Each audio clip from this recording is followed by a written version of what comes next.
آدم سے عیسیٰ تک جتنے انبیاء جو دین لے کے آئے وہ اللہ نے بھیجے، لیکن ان دینوں میں جس دین کو اللہ نے غالب کیا ہے اس کا نام دین اسلام ہے۔ قرآن پاک میں اللہ پاک نے فرمایا ان الدین عند اللہ الاسلام، کہ دین اللہ کے ہاں اب صرف اسلام ہی ہوگا۔ اور دوسری جگہ پہ حضور صلی اللہ علیہ وسلم سے فرمایا کہ هو الذی ارسل رسولہ بالہدی ودین الحق لیظہرہ علی الدین کلہ وکفی باللہ شہیدا، کہ اللہ وہ ذات ہے جس نے بھیجا حضور صلی اللہ علیہ وآلہ وسلم کو رسول بنا کر، ہدایت کا خزانہ دے کر، تاکہ دین حق دے کر، تاکہ یہ دین حق تمام دینوں پر غالب آ جائے۔ اور اس کے بعد فرمایا کہ وَقَفَى بِاللَّهِ شَهِيدًا، اور اللہ ضامن ہے کہ یہ دین غالب آ کے رہے گا۔ اللہ ضامن ہے، اللہ گواہ ہے، اور اللہ کافی ہے بطور گواہ، اللہ کافی ہے بطور ضامن، یہ دین غالب آ کے رہے گا۔ حضور صلی اللہ علیہ وآلہ وسلم نے بھی یہی فرمایا۔ آپ نے فرمایا کہ میرا یہ دین کچے اور پکے مکان میں داخل ہو کے رہے گا۔ یہ دین پھیلنے کے لیے آیا، مٹنے کے لیے نہیں آیا۔ یہ دین بڑھنے کے لیے آیا، واپس ہٹنے کے لیے نہیں آیا۔ یہ دین رہنے کے لیے آیا، جانے کے لیے نہیں آیا۔ اب کائنات میں دین ایک ہی ہے، اور اس دین کا نام دین اسلام ہے۔ اس کے علاوہ جو مذہب، جو دین، جو کچھ بھی ہوگا، اللہ کے ہاں اس کی کوئی وقت نہیں۔ اللہ کے ہاں مذہب وہ ہے جس کا نام مذہب اسلام ہے، دین وہ ہے جس کا نام دین اسلام ہے۔ اور یہ دین حضور علیہ السلام کو دے کے بھیجا گیا۔ حضور صلی اللہ علیہ وآلہ وسلم کو اللہ نے ہر اعتبار سے جو مقام دیا ہے کہ آپ حیران رہیں گے کہ اللہ رب العزت نے حضور صلی اللہ علیہ وسلم کو اتنا بلند کیا ہے، اتنا بلند کیا ہے کہ اللہ کا عرش بھی حضور سے نیچے رہ گیا ہے۔ چاند تارے سورج کہکشاں ہے تو بہت دور کی بات ہے، سدرۃ المنتہا رف بہت دور کی بات ہے۔ اللہ کا عرش بھی نیچے تھا، اور حضور اللہ کے عرش سے بھی اوپر تھے۔ اوپر خدا کی ذات تھی یا مصطفیٰ کی ذات تھی؟ خدا اور مصطفیٰ آمنے سامنے، خدا اور مصطفیٰ آپس میں محو گفتگو، اللہ حضور سے بات فرما رہے، حضور اللہ سے بات فرما رہے۔ وَأَوْحَى إِلَىٰ عَبْدِهِ مَا أَوْحَى، قرآن کہتے ہیں اللہ نے اپنے بندے سے بات کی جو چاہا۔ یہاں پہ ایک اور بات، اللہ یہ بھی تو کہہ سکتا تھا کہ اللہ نے بات کی اپنے رسول سے، بات کی اپنے بندے سے، بات کی اپنے نبی سے، بات کی نبیوں کے امام سے۔ یہاں پہ محدثین نے لکھا ہے کہ اللہ نے حضور سے پوچھا تھا کہ اے میرے پیارے پیغمبر، بتا آج تجھے کیا لقب دوں۔ جب حضور اللہ کے سامنے معراج پہ پہنچے تو اللہ نے پوچھا محبوب بتا آج تجھے لقب کیا دوں؟ تو حضور صلی اللہ علیہ وآلہ وسلم نے فرمایا اے میرے رب، میرا دل کرتا ہے آج تو مجھے اپنا بندہ کہے۔ حالانکہ حضور علیہ الصلوۃ والتسلیم کو اللہ نے قرآن میں جگہ جگہ پہ آپ کا ذکر کیا ہے، اور صرف آپ کا نہیں کیا، حضور کے کمبل کا ذکر کیا ہے، حضور کی چادر کا ذکر کیا ہے، حضور کے پیروں کی لگتی مٹی کا ذکر کیا ہے۔ اللہ کے پاک پیغمبر نے جب اللہ کے سامنے بات ہوئی تو کہا اے میرے رب، یہاں آپ ہے یا میں ہوں، اور کوئی تو ہے نہیں، کوئی اور غیر ہوتا تو ان کے سامنے آپ مجھے سید الرسل کہتے، امام الانبیاء کہتے۔ اللہ میری خواہش یہ ہے آپ مجھے اپنا بندہ کہیں۔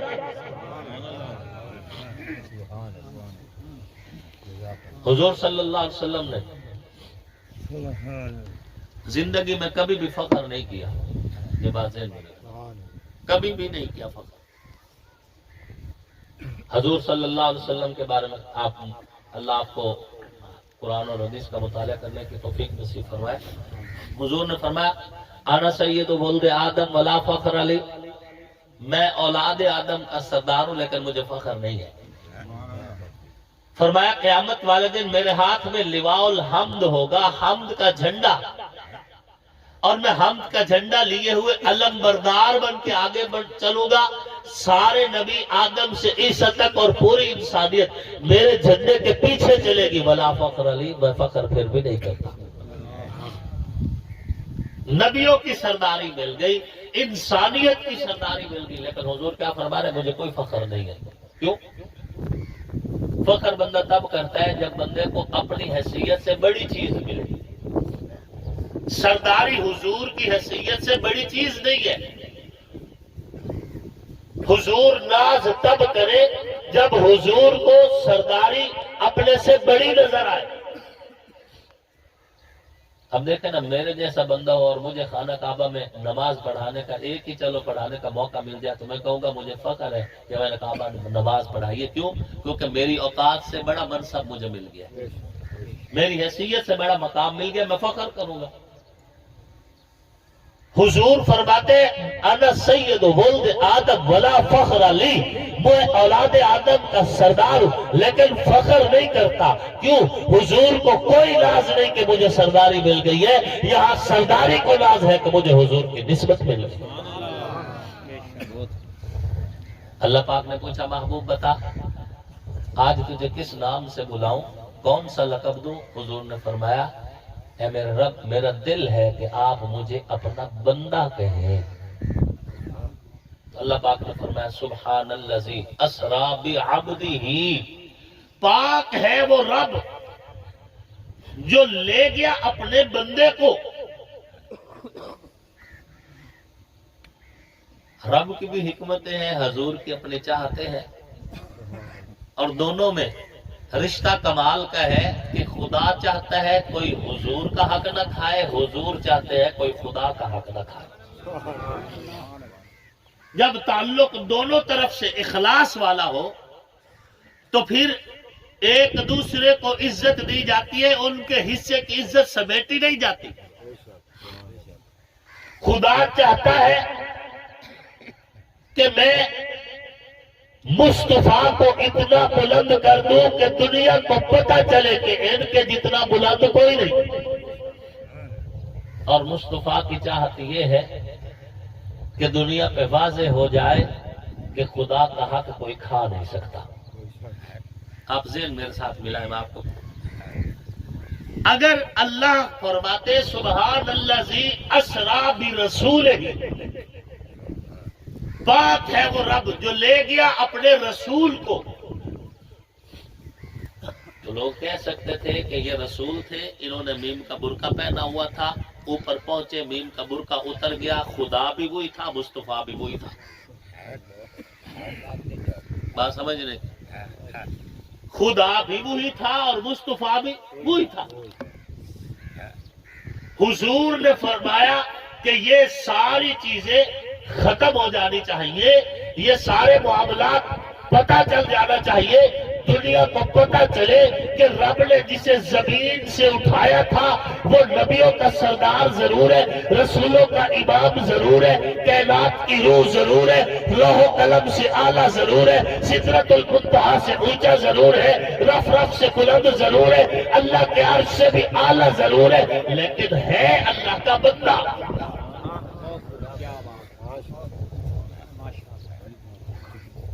کوئی یہ نہ کہے کہ میم کا برقع تھا، اوپر جاتے جاتے برقع اتر گیا. یاد رکھیے برقع اس کو پہنایا جاتا ہے جسے چھپانا مقصود ہو. برقع کس کو پہنایا جاتا ہے؟ جسے چھپانا مقصود ہو. حضور کو چھپانا نہیں، حضور کو تو پھیلانا مقصود ہے. اور یہی وجہ جب زمین نہ تھی، آسمان نہ تھا، چاند نہ تھا، تارے نہ تھے، سورج نہ تھا، کہکشائیں نہ تھی، کچھ بھی نہیں تھا، عالم ارواح میں بھی اللہ نے حضور کو چھپایا نہیں بلکہ نبیوں کو سامنے بٹھا کے فرمایا، اور قرآن کہتا ہے اذ اخذ اللہ میثاق النبیین، اللہ نے نبیوں کو حضور کی صفتیں بتائی، نبیوں کو حضور کی معرفت دلائی، نبیوں کو حضور کا تعارف کروایا، اور تعارف کروانے کے بعد نبیوں سے معاہدہ لیا کہ تم پابند ہو کہ رسول اللہ کا کلمہ بھی پڑھو گے، حضور کا ذکر بھی کرو گے۔ پابند کر دیا کہ رسول اللہ کا کلمہ بھی پڑھنا، لَتُؤْمِنُنَّ بِهِ وَلَتَنْصُرُنَّ۔ تو جو رب عالم ارواح میں نبیوں سے معاہدے لے رہے ہیں، وہ رب کو حضور کو چھپانا چاہتا ہے؟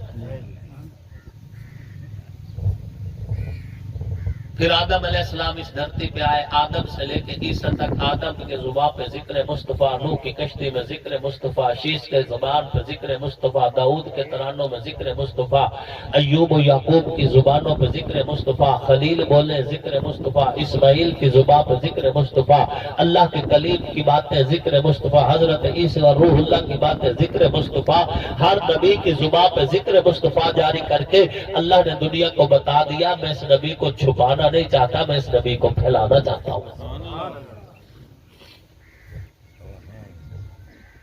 اور یاد رکھنا، برقع عورت کے لیے ہوتا ہے، مرد کے لیے نہیں ہوتا، اس لیے اپنے کنسپٹ ہمیں کلیئر رکھنے چاہیے۔ یہ ایک حقیقت ہے کہ اللہ کے بعد اس کائنات میں سب سے اونچی ذات محمد الرسول اللہ کی، یہ بالکل یونیورسل ٹروتھ ہے، جس کو کوئی انکار نہیں کر سکتا۔ جو کرتا ہے وہ پرلے درجے کا جاہل ہے، بے وقوف ہے، یا اسے دین کا پتہ نہیں، اور یا پھر وہ راندہ درگاہ ہو چکا ہے اور رب اس کے عمل نہیں قبول کرنا چاہ رہا، اس وجہ سے وہ حضور کے بارے میں کچھ غلط نظریات رکھ رہا ہے، ورنہ بعد از خدا بزرگ تو یہ قصہ ہے مختصر۔ میں اسی لیے کہا کرتا ہوں کہ کوئی کسی غلط فہمی میں نہ رہے کہ آنکھیں میری بھی دو ہیں، آنکھیں حضور کی بھی دو ہیں، کھانا میں بھی کھاتا ہوں، کھانا حضور نے بھی کھایا، پانی میں بھی پیتا ہوں، پانی حضور نے بھی پیا، میں بھی ماں کے پیٹ سے آیا، حضور بھی ماں کے پیٹ سے آئے۔ یہ اتنی ساری باتیں جب حضور کے ساتھ ہماری ملتی جلتی ہیں تو حضور ہمارے جیسے ہو گئے یا ہم حضور کے جیسے ہو گئے؟ نہیں، اور اللہ کی قسم نہیں، حضور کے جیسا نہ عرشیوں میں کوئی ہے نہ فرشیوں میں کوئی ہے، حضور کے جیسا نہ اولین میں کوئی ہے نہ آخرین میں کوئی ہے، نہ حضور کے ورگا اللہ نے بنایا ہے نہ بنانے کا فیصلہ کیا ہے۔ ہو بھی کیسے سکتا ہے؟ میں بات کروں تو منہ سے بدبو آئے، حضور بات کرے منہ سے خوشبو آئے، میں دیکھوں مجھے بعض بات سامنے نظر نہ آئے، حضور دیکھیں جیسے سامنے نظر آئے ویسے پیچھے بھی نظر آئے، میں سو جاؤں دل بھی غافل آنکھ بھی غافل، حضور آرام فرمائے آنکھ بند رہے دل جاگتا رہ جائے، میں اشارہ کروں شاید کوا نہ اٹھے، حضور ہر کا اشارہ فرمائے چاند سینہ کھول کے دو ٹکڑوں میں تقسیم ہو جائے، اور اسی طرح اگر اس کائنات کے اندر میں بولوں تو منہ سے تھوک نکلے، حضور بولے منہ سے نور کی کرنیں نکلے، مجھے پسینہ آئے دنیا نفرت کرے، حضور کو پسینہ آئے دنیا شیشی میں بند کر کے بیٹیوں کو جہیز میں دے۔ کون ہے حضور کے جیسا؟ نہ رب نے بنایا نہ بنانے کا ارادہ کیا۔ میرے پیر و مرشد سید نفیس الحسینی شاہ صاحب رحمت اللہ علیہ فرمایا کرتے تھے، اے رسول امی خاتم المرسلین، تجھ سا کوئی نہیں، تجھ سا کوئی نہیں ہے عقیدہ یہ اپنا بسط کو یقین، تجھ سا کوئی نہیں، تجھ سا کوئی نہیں، دست قدرت سے ایسا بنایا تجھے، جملہ اوصاف سے پھر سجایا تجھے، اے ازل کے ہنسی اے ابد کے ہنسی، تجھ سا کوئی نہیں، تجھ سا کوئی نہیں۔ اور کوئی بتلائے کیسا سراپا لکھوں، کوئی ہے وہ کہ جس کو میں تجھ سا کہوں؟ توبہ توبہ نہیں، توبہ توبہ نہیں، تجھ سا کوئی نہیں، تجھ سا کوئی نہیں۔ فرمایا سبحان الذی اسری بعبدہ، پاک ہے وہ رب جو لے گیا اپنے بندے کو۔ اور یہاں پہ ایک اور بات، میں ذکر مصطفیٰ کر رہا ہوں، آپ سبحان اللہ کہہ رہے ہیں نا؟ ایک آدمی نعت پڑھے گا ہم سبحان اللہ کہیں گے، یہ وہ سبحان اللہ جو حضور کی باتیں سن کے ہم کر رہے ہیں۔ ایک وہ موقع بھی آیا جب حضور کے لیے اللہ نے سبحان اللہ کہا. ہاں جی، اللہ نے خود اللہ بولا. حضور صلی اللہ علیہ وسلم جب معراج کے لیے زمین سے عرش بری کی طرف پرواز فرما رہے تھے تو حضور کو دیا ہوا اللہ کا حسن، حضور کو دیا ہوا اللہ کی طرف سے جمال، حضور کو دیا ہوا اللہ کی طرف سے کمال، اللہ کے پاک پیغمبر جب اپنے حسن، جمال اور کمال سمیت زمین سے عرش بری کی طرف پرواز کر رہے تھے، چاند تارے سورج کہکشائے راستے میں نب روکے ہوئے، اپنا سارا نظام روکے ہوئے حضور کے استقبال میں کھڑی تھی. حضور کی اس شان کو جو اللہ نے خود ہی حضور کو دے رکھی تھی، کائنات کے رب نے حضور کو زمین سے عرش کی طرف آتا دیکھ کے گویا کہ یوں کہا کہ اے میرے لاڈلے پیغمبر، جب تو چہرہ والضحیٰ کا لے کے، جب تو زلف واللیل اذا سجا کی لے کے، جب تو مسکان یاسین اور طٰہٰ کی لے کے، جب تو سینہ الم نشرح لک صدرک لے کے، جب تو یا ایھا المزمل کا خطاب لے کے، جب تو یا ایھا المدثر کی چادر کا اعزاز لے کے، اے میرے پیارے پیغمبر زمین سے عرش بری کی طرف اٹھ رہا ہے تو تیرا حسن کے کیا کہنے، تیرے جمال کے کیا کہنے، تیرے کمال کے کیا کہنے، تیری گفتار کے کیا کہنے، تیرے کردار کے کیا کہنے، تیرے ناز و گرام نین کے کیا کہنے، تیرے لب و رخسار کے کیا کہنے. محبوب تیرے اس پرواز کو دیکھ کر کائنات کا رب کہہ رہا ہے سبحان اللہ. اور اگر کوئی کہے کس حدیث میں ہے تو میں کہتا ہوں حدیث بعد میں پہلے قرآن پڑھ سبحان الذی اسریٰ بعبدہ. ہاں پھر حدیث کی طرف. قرآن کہہ رہا ہے کہ اللہ بولا سبحان اللہ. اللہ نے جو عزت حضور کو دی ہے یہ کسی کو نہیں دی، اور جو حضور کے کھاتے میں لگے گا اللہ اس کو بھی عزت دے گا. یہ بات ذہن میں رکھیں. اللہ کی قسم رب کا اصول نہیں ہے، رب کا دستور نہیں ہے کہ کوئی حضور کے کھاتے میں آئے اور پھر اللہ اسے ذلیل کر دے. حبشہ کا بکتا ہوا غلام حضور کے دامن میں آیا تو حضور نے فرمایا بلال. جی یا رسول اللہ. فرمایا اذان دے. حضرت بلال جوتا اتار کے کعبے کی چھت پہ چڑھ لگے. فرمایا بلال جوتے سمیت چھت پہ چڑھنا، جوتا نہیں ہوتا، کسی سمیت چھت پہ چڑھنا. دنیا کو پتہ چلے کہ بلال کا جوتا اتنا بلند ہے تو بلال کتنا بلند ہوگا. جو نبی سے میرے آشنا ہو گیا اس کا دل آئینہ آئینہ ہو گیا. اور جب حضور نے فرمایا بلال اپنے جوتوں سمیت کعبے کی چھت پہ چڑھ تو کائنات کے رب نے کہا محبوب اگر تیری یہی چاہت ہے تو پھر کعبے کی چھت کیا. محبوب اب بات کعبے کی چھت تک نہیں رہے گی، بلال عرب پہ ہوگا، اس کے جوتے جنت میں ہوں گے. حدیث حضور نے فرمایا کہ جنت میں میں نے دیکھا، محسوس کیا کہ میرے سامنے کوئی چلتا پھرتا نظر آ رہا ہے. میں نے پوچھا جنت میں سب سے پہلا میں نے جانا ہے، میرے آگے آگے کون چل رہا ہے؟ کہا گیا یا رسول اللہ یہ آپ کا بلال ہے، چل تو عرب کی دھرتی پہ رہا ہے، اس کے جوتوں کا کھڑکا جنت میں سنائی دے رہا ہے. یہ وہ عزت ہے جو دامن مصطفیٰ سے تقسیم ہوتی ہے. حضرت پیر سید نصیر الدین نصیر رحمت اللہ علیہ بولڑا شریف والے وہ فرمایا کرتے تھے کیا وہ ڈوبے جو محمد کے تراج ہوئے ہیں، جنہیں رسول اللہ نے عزتوں سے نوازا ہو، اللہ کی جانب سے عزت ملی ہو. اور عزت ہے بھی وہ جو اللہ رسول کی جانب سے ملے، باقی کوئی عزت نہیں ہے. قرآن کہتا ہے وَلِلَّهِ الْعِزَّةُ وَلِرَسُولِهِ وَلِلْمُؤْمِنِينَ. عزت وہ ہے جو اللہ دے، اللہ کا رسول دے، اور اللہ رسول کی دی ہوئی عزت جس بندے کے پاس ہے اسے مومن کہا جاتا ہے. حضور صلی اللہ علیہ وسلم کی ذات بابرکت. اللہ کا شکر ادا کرو ہم حضور کے امتی ہیں. کہو الحمدللہ. اللہ آپ کو، مجھے، ہم سب کو ایمان، عزت، صحت کی سلامتی والی کامل ہدایت والی زندگی نصیب کرو. سامعین محترم زندگی تو سفر ہے. بھائی عدیل حسین کا پورا ہو گیا، ہمارا ہونے والا ہے. آپ کے اس علاقہ کی یہ آخری موت نہیں ہے، نہ یہ آخری جنازہ تھا، نہ یہ آخری موت ہے، اور نہ یہ آخری تعزیت ہے. ہم سب موت کے دہانے پہ کھڑے ہیں. آپ انتظار نہ کریں کہ زمین ربڑ کی طرح کھینچی جائے گی، تانبے کی طرح سرخ ہوگی، تارے زمین پہ آ کے چڑھیں گے، سمندروں کو آگ لگ جائے گی، تب قیامت آئے گی۔ حضور نے فرمایا من مات فقد قامت قیامتہ، جو مر جاتا ہے اس کی قیامت شروع ہو جاتی ہے، اس کی قیامت شروع ہو گئی۔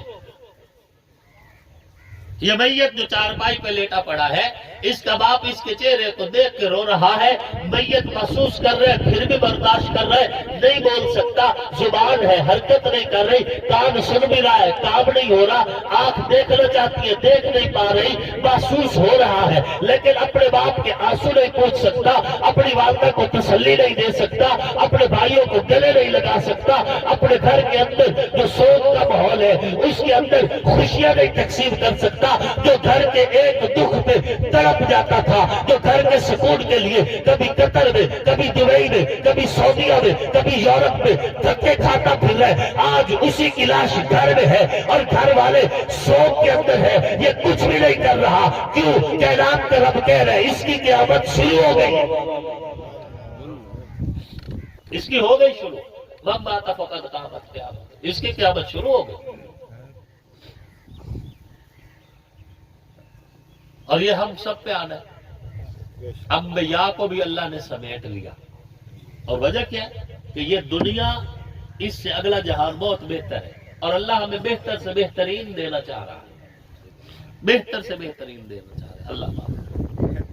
اللہ نے ہمیں ماں کے پیٹ کی دنیا دی، اس سے بہتر ہمیں یہ دنیا دی۔ جب ہم ماں کے پیٹ سے باہر آئے تھے تو ہم رو رہے تھے، ہمارا دل تھا کہ وہیں رہ جاتے، تھوڑی سی جگہ تھی، بڑا پرسکون ماحول، پکا پکایا عاشق تیار مل رہی تھی، ضرورت نہیں تھی، لیکن اللہ کیا فرما رہے تھے کہ نہیں، باہر نکل، سیرو فی الارض، زمین گھوم پھر، میں نے تیرے لیے اتنے گلشن باغ باغیچے سب کچھ تیار کیا ہے، کھول آنکھ، زمین دیکھ، فلک دیکھ، فضا دیکھ، مشرق سے ابھرتے ہوئے سورج کو ذرا دیکھ۔ اب دنیا میں ہمارا دل لگ گیا اور ہم اگلی دنیا میں نہیں جانا چاہ رہے ہیں، جسے قبر کہہ رہے ہیں، حالانکہ قبر اس دنیا سے بہت بڑی ہے، یہ بات ذہن میں رکھیں، قبر اس جہان سے بہت بڑا جہان ہے۔ یہ جہان جس طرح ماں کے پیٹ سے یہ جہان بڑا ہے، اس دنیا سے قبر کا جہان بڑا ہے، اور اللہ ہم بڑا جہان دینا چاہ رہے اور ہم گھبرائے بیٹھے۔ آپ تو اندازہ لگا سکتے ہیں کہ وہ کتنا بڑا جہان ہے کہ حضور علیہ السلام نے فرمایا تحفۃ المؤمن الموت، موت مومن کے لیے اللہ کا تحفہ ہے۔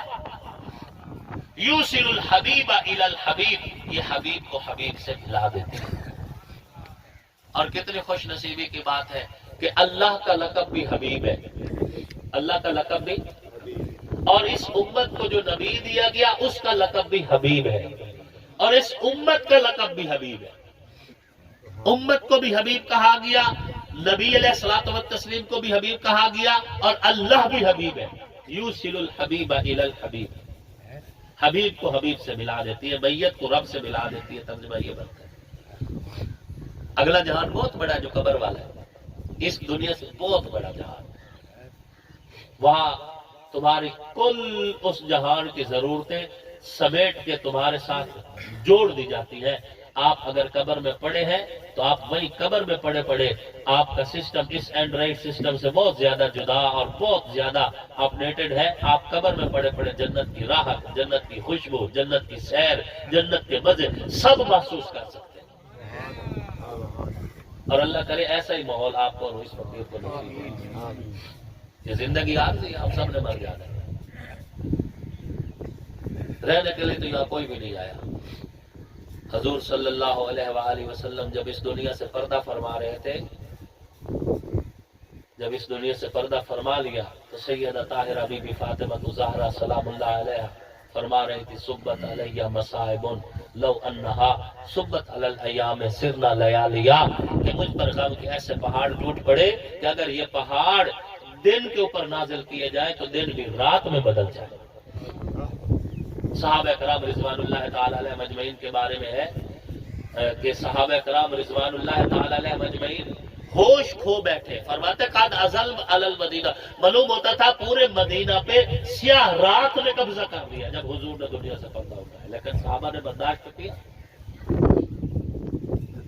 حضرت ابوبکر صدیق رضی اللہ تعالیٰ کے بارے میں تاریخ کہتی ہے کہ جب بھی سانس لیتے تھے تو کلیجے جلے ہوئے کی سمیل لایا کرتے تھے حضور کی جدائی کے بعد. پھر دو سوا دو سال ہی زندہ بچے. حضرت فاطمہ زہرا چند ماہ اور اس کے بعد حضرت فاطمہ زہرا بھی دنیا سے پردہ فرما گئی. لیکن پھر بھی برداشت تو کیا نا. برداشت میں ہی اجر ہے. حضور صلی اللہ علیہ وسلم نے فرمایا کہ صبر وہ ہے انما الصبر عند الصدمۃ الاولی، جو بالکل صدمے کی ابتدا میں آ جائے. اللہ کے بندے صبر جب کرتے ہیں تو اللہ پاک ان کو اس کا اجر دنیا میں تو دیتے ہی ہے، آخرت میں بھی اجر دے گا. ہمارا بھائی عدیل حسین ہم سے جدا ہوا، یقیناً پورے اہل خانہ کو اس اچانک اور جوان موت پہ، کڑک جوانی کی حالت میں رخصتی پہ یقیناً بہت بڑا صدمہ ہے. اور اس صدمے کو محسوس کرنے والے وہی کر سکتے ہیں جن کے اچانک ایسی کڑک جوانی میں بیٹے جدا ہوئے. لیکن ہم دعا گو ہیں اللہ پاک پورے اہل خانہ کو صبر جمیل نصیب فرمائے. صبر پر جس اجر کا حضور صلی اللہ علیہ وسلم نے وعدہ فرمایا ہے وہ اجر بھی نصیب فرمائے. سامعین محترم بات کو ختم کرنے لگا ہوں. اللہ رب العزت نے حضور صلی اللہ علیہ وسلم کو اس کائنات میں سب سے اعلیٰ بنا کے بھیجا، سب سے اعلیٰ بنا کے بھیجا. حضور کی نبوت اعلیٰ، رسالت اعلیٰ، حضور کو جو کتاب دی گئی وہ کتاب اعلیٰ، حضور کو زبانہ دیا گیا وہ زبانہ اعلیٰ، حضور کو جو یارانہ دیا گیا وہ یارانہ اعلیٰ، حضور کو جو گھرانہ دیا گیا وہ گھرانہ اعلیٰ. حضور علیہ الصلوۃ والتسلیم کو جو کچھ بھی دیا گیا ہے، چاہے حضور کا اسم ہے چاہے حضور کا جسم ہے، سب اعلیٰ، عرفہ اور بالا اور برتر دیا گیا. حضور صلی اللہ علیہ وسلم کے ساتھ جن لوگوں کو جوڑا گیا وہ چاہے حضور کے صحابہ ہے چاہے اہل بیت ہے، وہ حضور کی نبوت کی خوشبو ہے. وہ حضور کی نبوت کی خوشبو ہے. یہ خود نہیں آئے. خود آتے تو عتبہ آ جاتا، شیبہ آ جاتا، عتیبہ آ جاتا، ابو لہب آ جاتا، ابو جہل آ جاتا. خود نہیں آئے. ان کو اللہ نے چنا، حضور کے لائق سمجھا، حضور کی جھولی میں ڈال دیا. عتبہ، شیبہ، عتیبہ، ابو لہب، ابو جہل یہ سارے محروم رہ گئے، حالانکہ حضور کے قریبی رشتہ دار تھے. لیکن جن کو حضور کے لائق سمجھا، کسی کو روم سے اٹھایا حضور کے قدموں میں، کسی کو حبشہ سے بلایا حضور کے قدموں میں، کسی کو فارس سے لیا حضور کے قدموں میں. قریشی نہیں بھی تھے پھر بھی حضور کے صحابہ بن گئے، ہاشمی نہیں تھے پھر بھی حضور کے صحابہ بن گئے، اور آزاد نہیں تھے غلام تھے پھر بھی حضور کے صحابہ بن گئے. وجہ کیا ہے؟ نسبت مصطفیٰ. حضور کے صحابہ کے بارے میں اپنا دل ہمیشہ صاف رکھو. تمہاری آخرت تباہ کرنے کے لیے ایک بھی صحابی رسول کا بغض کافی ہے. یہ بات ذہن میں رکھنا. ایک بھی صحابی رسول کے بارے میں دل ویلا ہوا نہیں اور ایمان گیا نہیں. حضور علیہ السلام نے لشکر روانہ فرمایا اور لشکر روانہ فرماتے ہوئے حضرت اسامہ کو سپہ سالار بنا. حضرت اسامہ تو وہ کچھ دیر کے لیے قضاء حاجت کے لیے گیا تو کچھ لوگ نئے نئے مسلمان ہوئے تھے. انہوں نے سوچا بھئی لشکر کا سپہ سالار جو ہے وہ آ رہا ہے تو وہ چونکہ پہلے بادشاہ ٹائپ لوگوں کے مطلب عادی تھے، نئے نئے آئے ہوئے تھے تو انتظار کر رہے تھے. ہم دیکھتے تو صحیح وہ سپہ سالار کون ہے. اتنے میں حضرت اسامہ آئے. اب دبلا پتلا سا جسم تھا اور مطلب رنگت بھی گہری سانولی سی تھی. دیکھا تو کہنے لو اس کی خاطر ہمیں پورے لشکر کو روکا گیا ہے. صرف اتنی، کوئی گالی نہیں نکالی، کچھ بھی نہیں، صرف اتنا لو اس کی خاطر ہمیں روکا گیا. نہ شکل و صورت ہے نہ یہ ہے، وہ بس چند باتیں کی. 10,000 سے زائد بندے کے دل سے اللہ نے ایمان کھینچ لیا. مرتد ہو کے مرے. صرف حضرت اسامہ کے بارے میں دل میلا کیا. 10,000 سے زائد بندہ مرتد ہو کے مرا جنہوں نے حضرت اسامہ کے ساتھ صرف تحقیر کی نظر سے دیکھا تھا. کیا خیال ہے؟ اصحاب محمد کے بارے میں ہمیشہ محتاط رہو. آل محمد کے بارے میں بھی ہمیشہ محتاط رہو. یہ بات ذہن میں رکھنا. اہل بیت اطہار حضور کی نبوت کی امین بھی ہے اور خوشبو بھی. ان سے جس نے نفرت کرنی ہے قطعاً حضور کی سفارش کی امید نہ رکھے کسی صورت میں. میں کہا کرتا ہوں کہ ایمان کا تعلق دل سے ہے اور عقیدے کا تعلق دماغ سے. عقیدے کا تعلق کس سے؟ عقائد ہمیشہ دماغ میں جگہ بناتے ہیں، ایمان ہمیشہ دل میں جگہ بناتا ہے، اور ایمان جب دل کی طرف قدم اٹھاتا ہے تو ایمان دستک دیتا ہے، دل کا دروازہ کھلتا ہے، ایمان اندر جھانکتے ڈالتا ہے، جھانکتا ہے، دیکھتا ہے اندر علی ہے کہ نہیں، نہیں سمجھ، اندر علی ہے کہ اگر علی ہے تو ایمان اندر داخل ہو جاتا ہے، ورنہ وہیں سے کہتا ہے کہ مجھے کیا فرق ہے، منافق ہو کے مر یا کافر ہو کے مر، میں اندر نہیں آؤں گا۔ اور میں اپنی طرف سے، یہ خطیب کی گفتگو نہیں ہے، حضور کا فرمان ہے، حضور نے فرمایا لا یحبک الا مؤمن ولا یبغضک الا منافق، اے علی جو تجھ سے پیار کرتا ہے مومن ہے، اور جو تجھ سے نفرت کرتا ہے منافق ہے۔ سیدھی سی بات ہے، خلیفہ بلا فصل حضرت ابوبکر صدیق کی الف سے لے کر مولا کائنات حضرت مولا علی کرم اللہ وجہہ کی یاد تک، نبی کے در والوں کو بھی سلام اور نبی کے گھر والوں کو بھی سلام، نبی کے یارانے کو بھی سلام اور نبی کے گھرانے کو بھی سلام۔ اور یہی میرا آپ کو پیغام ہے، یہ دونوں طبقے حضور کی نبوت کی روشنی ہے، کسی ایک کے بارے میں بھی اگر دل میلا کرو گے تو دنیا بھی خراب ہوگی، آخرت بھی خراب ہوگی۔ اللہ رب العزت میری اس گفتگو کو اپنی بارگاہ میں قبول فرمائے۔